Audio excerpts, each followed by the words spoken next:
İndi isə daha ətraflı. Azad ərazilərə növbəti qayıdış reallaşır. Bu mərhələdə Xocavənd rayonunun Qırmızı Basar qəsəbəsi və Sos kəndi, Ağdam rayonunun Xıdırlı kəndinin bir qrup sakinləri doğma yurdlarına dönürlər. Onların bir hissəsi Ağdam rayonu 4 yol adlanan ərazidən yola salınacaq. Əməkdaşımız Elnur Tofiq hazırda həmin ərazidədir. O birbaşa bağlantıda bizə məlumatları çatdıracaq. Elnur, buyurun.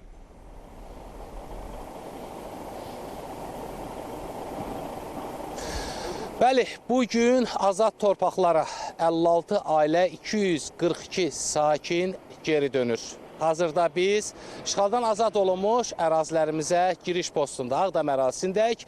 Bu gördüyünüz magistral yol isə Bərdə-Ağdam magistral yoludur ki, torpaqlarımız işğaldan azad olunduqdan sonra yenidən inşa olunub və bu yolla artıq insanlar doğma yurtlarına, doğma ocaqlarına qovuşurlar. Bugün Ağdamın bir, Xocavənd rayonunun isə daha 2 kəndinin sakinləri əbədi olaraq öz yurduna qovuşacaq. Belə ki, Xocavənd rayonunun Qırmızı Bazar kəndinə 21 ailə 89 sakin, Sos kəndinə isə 20 ailə 80 sakin geri dönəcək və həmin ailələr Füzuli rayonunun Alxanlı postundan, işğaldan azad olunmuş ərazilərimizə giriş postundan yola salınacaqlar. Ağdam rayonunun Xıdırlı kəndinin sakinləri isə, sakinlərindən daha doğrusu bir hissəsi isə bax bu dayandığımız yerdən öz doğma yurtlarına yola salınacaqlar və bugün 15 ailə 73 sakin Xıdırlı kəndinə qovuşacaq. Ümumilikdə bildirmək istəyirəm ki, Ağdam rayonunun